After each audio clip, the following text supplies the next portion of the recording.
नमस्कार, आप देख रहे हैं राजीव टाइम्स। मैं हूं आपके साथ गीत। रुक करते हैं खबरों की ओर। इंदौर वन विभाग ने पक्षियों का राजा कहे जाने वाले गिद्धों की गणना शुरू कर दी है। इस गणना का उद्देश्य वन्य जीव संरक्षण और प्रबंधन को मजबूत करना है। अब तक की गणना में 22 गिद्ध दर्ज किए गए हैं, जिसमें वयस्क और अवयस्क दोनों गिद्ध शामिल हैं। मध्य प्रदेश वन विभाग द्वारा विभिन्न वन मंडलों में गिद्धों की गणना की जा रही है। यह गणना सुबह 5 से 7 बजे के बीच की जाती है, जब गिद्ध अपने स्थायी ठिकानों पर होते हैं। वन विभाग की टीम पेड़ों और ऊंची पहाड़ियों की चट्टानों पर जाकर गिद्धों की तलाश करती है। जहां वे गिद्ध पाए जाते हैं, वहां उनकी तस्वीरें लेकर गिनती की जाती है। डीएफओ इंदौर वन विभाग के अनुसार इस बार गिद्धों की संख्या में पिछले साल की तुलना में कमी देखी गई, लेकिन गणना प्रक्रिया अभी भी जारी है। पूरे देश और प्रदेश में गिद्धों की संख्या बढ़ाने के लिए सरकार जल्द ही एक विशेष ब्रीडिंग प्रोग्राम शुरू करने जा रही है। प्रयागराज में चल रहे महाकुंभ में देश विदेश से श्रद्धालु संगम में स्नान करने, धर्म नाप लेने आ रहे हैं। लेकिन उन कैदियों का क्या जो जेल में अपनी सजा काट रहे हैं और महाकुंभ में शामिल नहीं हो सकते? इसको ध्यान में रखते हुए जेल प्रशासन ने एक अनूठी पहल की है।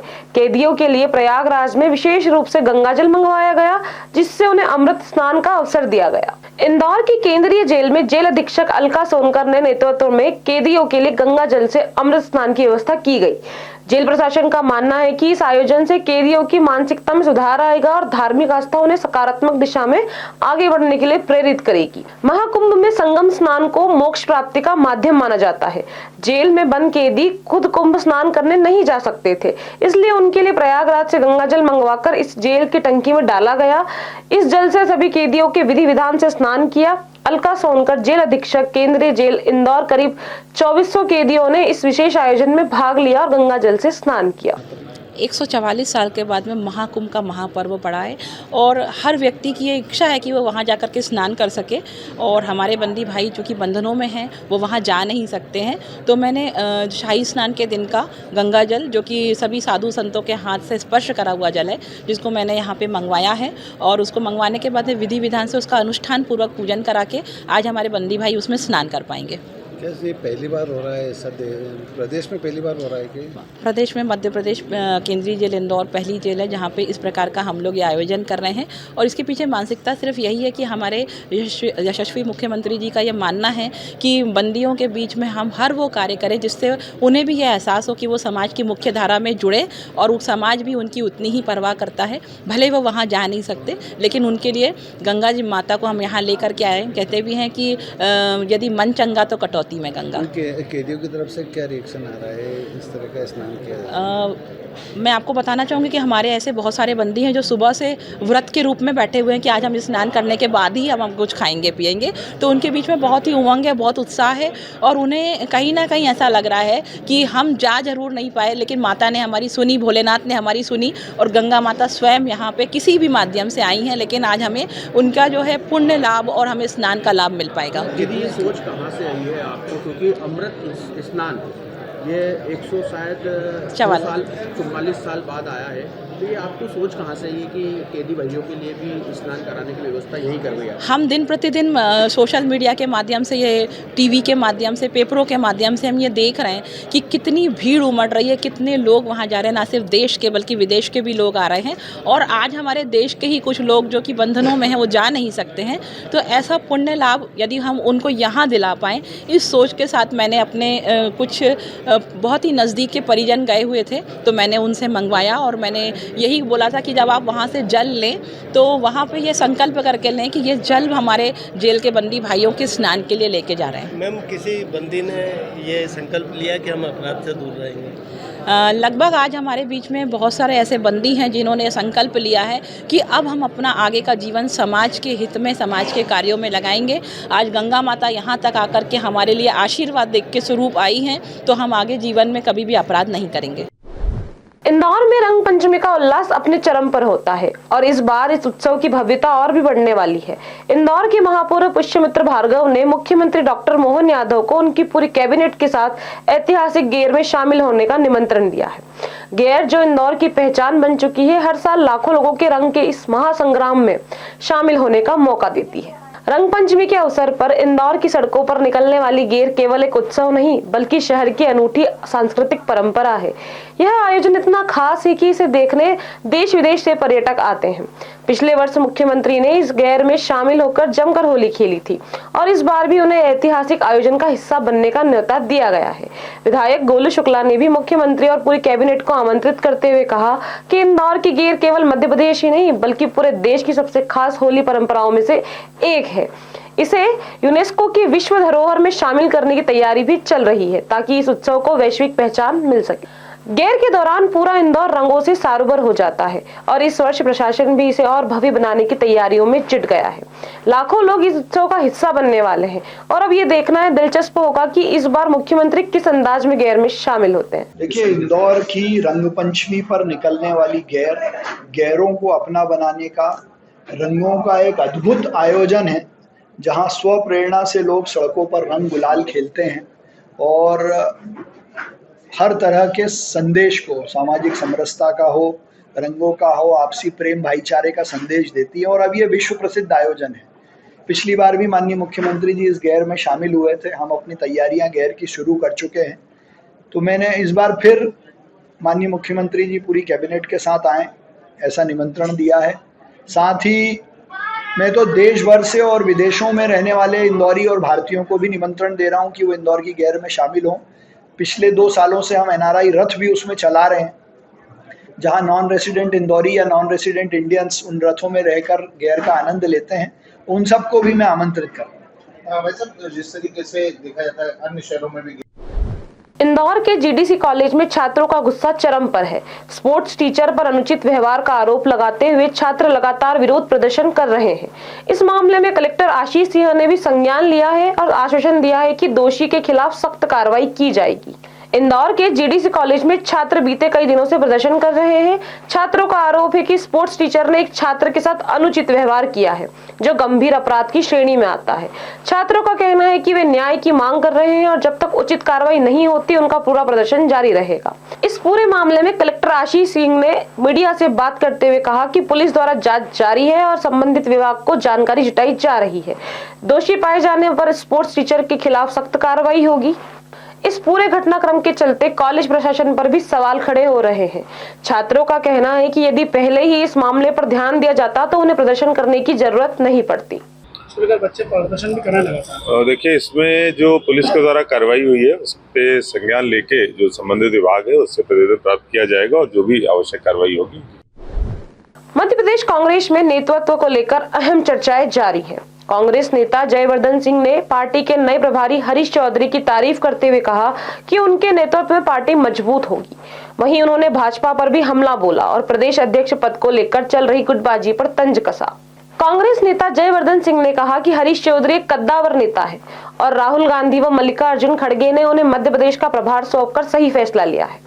उन्होंने कहा कि जितेंद्र भवर सिंह ने कांग्रेस को मजबूती देने में अहम भूमिका निभाई है और पार्टी कार्यकर्ता लगातार मैदान में सक्रिय रहेंगे। जयवर्धन सिंह ने कहा कि 17 जनवरी को महू में राहुल गांधी की ऐतिहासिक सभा हुई, जिसने पार्टी कार्यकर्ताओं को नई ऊर्जा दी है। इसके साथ ही उन्होंने यह भी स्पष्ट किया कि हरीश चौधरी के नेतृत्व में जीतू पटवारी, उमंग सिंगार और अन्य नेताएं मिलकर संगठन को आगे बढ़ाएंगे। कांग्रेस नेता भाजपा की गुटबाजी को लेकर जयवर्धन सिंह ने निशाना साधते हुए कहा कि पहले भाजपा को यह तय कर लेना चाहिए कि प्रदेश अध्यक्ष कौन बनेगा। उन्होंने कहा कि जिला अध्यक्ष बनाने के दौरान भाजपा में जबरदस्त गुटबाजी देखने को मिली थी और इंदौर इसका सबसे बड़ा उदाहरण है। बागेश्वर धाम को लेकर कांग्रेस के स्टैंड पर पूछे गए सवाल के जवाब में जयवर्धन सिंह ने कहा कि उनकी व्यक्तिगत आस्था बागेश्वर धाम से जुड़ी है और उनका पहले से वहां से अच्छा संबंध रहा है। खुशी की बात है कि अखिल भारतीय कांग्रेस कमेटी के महासचिव हरीश चौधरी साहब, जो एक कद्दावर नेता है राजस्थान के, उनको आदरणीय खड़गे साहब ने, राहुल गांधी जी ने प्रभार दिया है मध्य प्रदेश का। इससे पहले भी जितेंद्र सिंह जी के द्वारा जो काम किया गया संगठन में, उससे कांग्रेस को कहीं ना कहीं काफ़ी ताकत भी मिली थी। पूरे प्रदेश के हर जिले में, हर ब्लॉक में जिस प्रकार से लगातार कार्यक्रम चल रहे थे, उससे बात स्पष्ट दिख भी रही थी और आप सबके द्वारा भी ये खबर सामने आ रही थी कि कांग्रेस लगातार सक्रिय है। सभी के दौरे लगातार चल रहे हैं अलग अलग क्षेत्रों में। अभी कुछ दिन पहले ही 27 जनवरी को बहुत ऐतिहासिक सभा राहुल जी की मऊ में भी हुई थी। और हमें पूरा विश्वास है कि हरीश चौधरी जी के नेतृत्व में भी जीतू पटवारी जी, उमंग सिंघार जी और हम सभी लोग मिलके पार्टी को और मजबूत करेंगे। हमारा उद्देश्य एक ही है कि जो समय हमारे पास है 2025 का, जिसमें ऐलान किया गया है कि पूरा 2025 संगठन के हित के लिए समर्पित किया जाएगा, तो आज भी इसी विषय पर चर्चा होगी कि आने वाले समय में संगठन को हम कैसे और ताकतवर कर सकते हैं, उस पर मंथन किया जाएगा। सर, बीजेपी आरोप लगा रही है कि बार बार प्रदेश प्रभारी तो बदले जाते हैं लेकिन संगठन अभी तक मजबूत नहीं हो पा रहा है।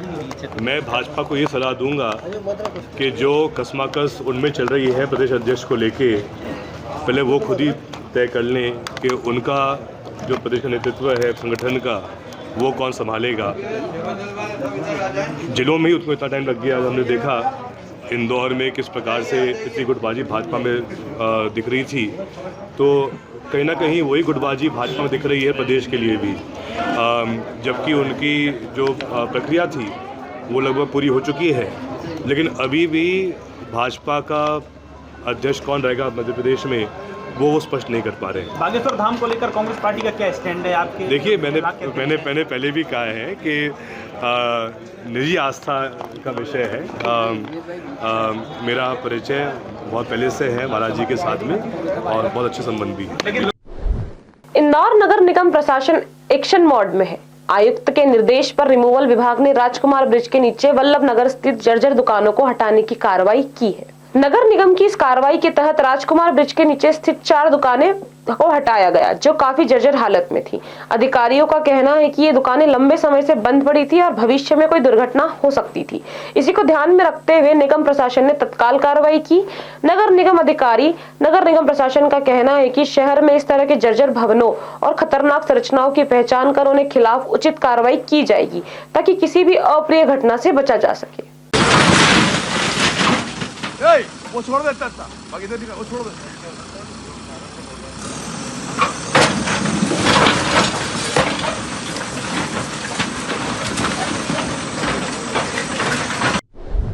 मध्य प्रदेश के मुख्यमंत्री डॉक्टर मोहन यादव ने प्रधानमंत्री नरेंद्र मोदी की नीतियों को सराहना करते हुए कहा कि भाजपा सिर्फ सबका साथ सबका विकास कहती नहीं, बल्कि इस पे अमल कर दिखाती है। सीएम मोहन यादव ने यह भी कहा कि प्रधानमंत्री नरेंद्र मोदी की नीतियों का ही परिणाम है कि हम जैसे लोग मुख्यमंत्री बन पाते हैं। यशस्वी प्रधानमंत्री की दूरंदेशी जो नीतियां है उसी का परिणाम है हमारे जैसे लोगों को मुख्यमंत्री बनता।